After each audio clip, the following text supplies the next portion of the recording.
Ce jeudi, je vous le disais, dans la matinale de France Info, on vous raconte l'histoire d'une chanson et d'une rencontre entre deux hommes, le navigateur Yvan Bourgnon et le chanteur du groupe Elmer Footbeat, Manu. Bonjour à tous les deux. Bonjour. Alors, la chanson à question, parce qu'on va expliquer un petit peu l'histoire, c'est l'un des tubes du groupe Elmer Footbeat. Oui. Le plastique, c'est fantastique. Hein, si vous étiez vivant dans les années 90, vous connaissez forcément la chanson. C'était d'ailleurs pour une bonne cause à l'époque, puisqu'il s'agissait de favoriser le préservatif. Oui, tout à fait. Contre le sida. Oui. Et alors ça donnait ça pour ceux qui ne connaissaient pas, et puis je vais vous faire écouter la nouvelle version dans un instant, vous allez comprendre. On est en 1990. Plastique, c'est fantastique. Le caoutchouc super doux. Nous l'affirmons sans complexe. Nous sommes avec du latex. Le plastique, c'est fantastique. Le caoutchouc super doux. C'est une question de réflexe. Nous sommes avec Donc, on l'a dit, une chanson écrite à l'origine pour promouvoir le préservatif contre les MST, le sida notamment, devenue aujourd'hui et toujours pour la bonne cause. Le plastique, c'est dramatique. Voici la nouvelle version. Le plastique c'est dramatique, le caoutchouc super fou, nous l'affirmons sans problème, oui c'est mauvais pour les baleines. Le plastique c'est dramatique, le caoutchouc super fou, c'est une question de respect, sauvons la mer de nos rejets. Et voilà comment le plastique, c'est fantastique, est devenu 30 ans après. Voilà. Le plastique, comment est née, Manu, cette nouvelle version qui fait un carton sur Internet? Combien de vues à l'heure où on parle? Plus de 2 500 000 par là. Voilà. Comment Ouais. est née la nouvelle version alors? Alors, ça avait germé dans notre tête depuis un petit moment parce que le slogan "le plastique c'est fantastique" était très utilisé depuis quelques années Ouais. pour dire il n'est pas si fantastique que ça. Ok. On se dit il faut qu'on fasse quelque chose. On rencontre ce jeune homme, Oui, Yvan Bourgnon. Pornic, à un concert où on jouait cet été. Ouais. Et puis, on parle de son projet, le mental, On va parler, l'association effectivement, Sea oui. Cleaners pour nettoyer les océans. Et là, vous dites, Puis on se dit, on va changer le texte pour refaire un nouveau tube et faire et passer faire parler, voilà, pour un nouveau message. exactement. Yvan Bourgnon, sur France Info, d'ailleurs, on s'est déjà penché sur ce très beau projet, le bateau Manta. Vous nous rappelez le concept? Le concept, c'est essayer d'aller collecter les déchets plastiques en mer avec Ouais. un bateau, le Manta, un grand catamaran géant, qui va pouvoir aspirer littéralement les plastiques qui sont à la surface des océans Ouais. pour les faire remonter à bord. Et on a une usine flottante qui va gérer le plastique pour le transformer en énergie, telle énergie qu'on va utiliser pour le bateau, la propulsion et l'usine embarquée. Si bien qu'on a un bateau qui n'utilise que son soleil, son vent et son plastique pour avancer, qui est complètement autonome. Avec une grande capacité de récupération du plastique. Combien on sait à peu près Alors, déjà? en fait, c'est infini parce qu'on consomme le plastique Ouais. qu'on absorbe. Donc, on mange les plastiques au fur et à mesure à travers une pyrolyse. On fait fondre les plastiques à haute température pour les transformer en énergie. Si bien que, voilà, on pourrait rester sur l'eau à l'infini. On va quand même revenir à terre pour faire de l'éducation, de la sensibilisation, des études scientifiques. Donc, ce bateau, il aura plusieurs vertus. Et là, il est à l'eau pour quoi? 2023? C'est 2023, le c'est premier l'objectif? Manta. Et puis, il faut en faire quelques centaines. Et oui, c'est ça. Ouais, Il y en aura un d'abord et après Ouais, plein tout à fait. Et ce bateau et puis ces bateaux, ils iront à la source, si je puis dire, de la pollution, à l'embouchure des grands fleuves, c'est Voilà, ça, non? on sait qu'il y a 20 fleuves dans le monde qui déversent plus de 60% des plastiques.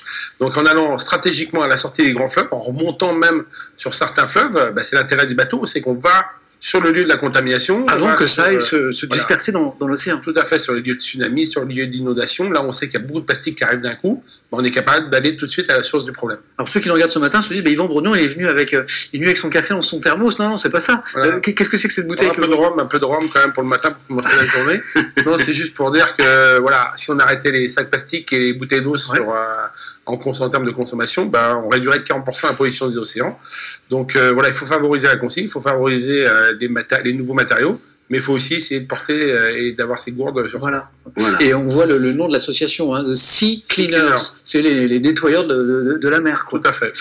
Manu, je reviens à la chanson et au clip. Mmh. Il y avait quelque chose de prémonitoire dans cette histoire, parce qu'en guise de guitare, il y a 30 ans déjà, vous aviez déjà une épuisette. Tout à fait. Ouais, on était déjà dans la protection des océans. À C'est très l'époque, drôle. c'était pour pêcher la crevette, et là, c'est pour pêcher les plastiques qui flottent au bord des... C'était un peu écrit. C'était un peu écrit. Tout à fait, Hein. tout à fait, tout à fait. Est-ce que vous êtes un écologiste de toujours, ou est-ce que la conversion, comme pour beaucoup d'entre nous d'ailleurs, est plus récente? Alors, moi, je suis pas un écologiste pur et dur de toujours. Par contre, j'ai toujours, depuis tout petit, mais ça, c'est une question d'éducation, Ouais. fait attention à ne pas jeter n'importe où.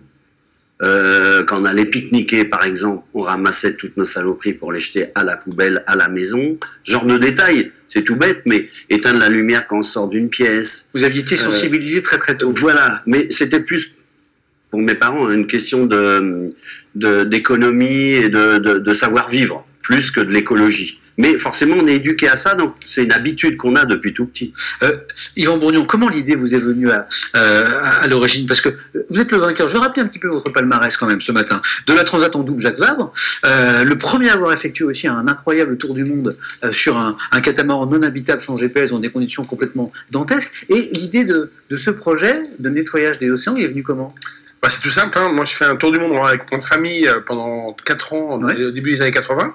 Avec mes parents, mon frère, et là, les océans sont super propres, pas un plastique. Ah oui. Et puis, 2014, 2015, je refais ce même tour du monde avec un tout petit catamaran de 6 mètres, à ras de l'eau. Là, je suis plus en compétition, je découvre la mer de nouveau. Et là, en naviguant le long de l'Indonésie, du Sri Lanka, des Maldives, bah là, je navigue dans les plastiques, dans les filets. Je suis arrêté parfois 40 fois par jour. Et là, je me dis, waouh, ah oui, en 30 ans, notre génération, c'est nous qui avons contaminé ces océans. Donc voilà, on s'est serré les coudes et on s'est dit, il faut faire quelque chose.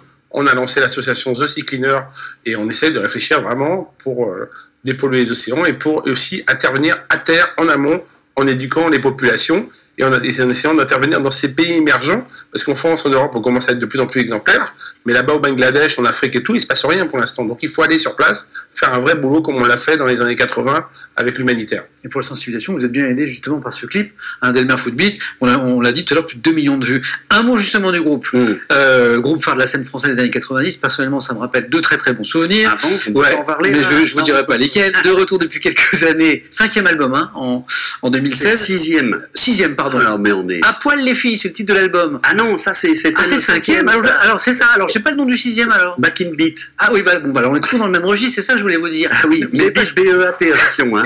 Vous avez pas changé d'inspiration? Non, c'est des chansons d'amour. On est un peu comme Julio Iglesias. D'amour, ouais. On est des grands séducteurs, donc on fait des chansons d'amour. Mais c'est aussi la tradition de la chanson grivoise à la française, mais la rock. Voilà, hein, c'est ça aussi. C'est rock, tout à fait. Et je pense, parce que je connais bien votre œuvre quand même, à la chanson Daniela, qui était l'un de vos grands tubes de l'époque, dont je vais pas parler. Non, je vais pas dire les paroles ce matin, parce que si, mais parce qu'il y a les enfants qui te regardent ce matin avant d'aller à l'école. Je me demandais, c'est ça la question. Est-ce que vous pourriez sortir cette chanson aujourd'hui avec ces paroles un petit peu cash, quoi, un peu crues, parce que l'époque elle a changé. Ouais, je suis sûr que non. Que ce serait compliqué. Parce que même aujourd'hui, elle fait partie de la mémoire collective, donc ça passe. Oui, mais il y a des endroits où, malgré tout, 30 ans après, on commence à dire oh là là là là. Alors, si on sortait ça aujourd'hui, non, on n'aurait pas le succès qu'on a eu. C'est ce que je me disais aussi.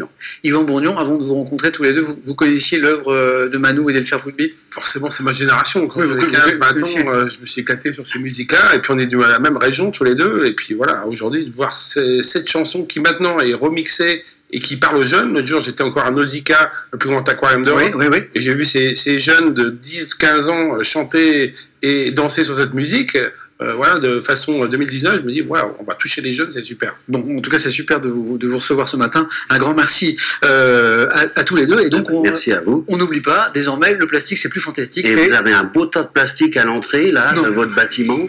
Des gobelets, vous jetez vous arrêtez les gobelets en plastique. C'est comme pour vous, c'est pour sensibiliser en fait. C'est beau ce que vous faites. C'est une sensibilisation. Vous les faites peur. J'aime votre maison, c'est beau. Bon geste. Merci à tous les deux. La météo et un nouveau gîte. C'est une question de respect. Sauvons la mer de nos rejets.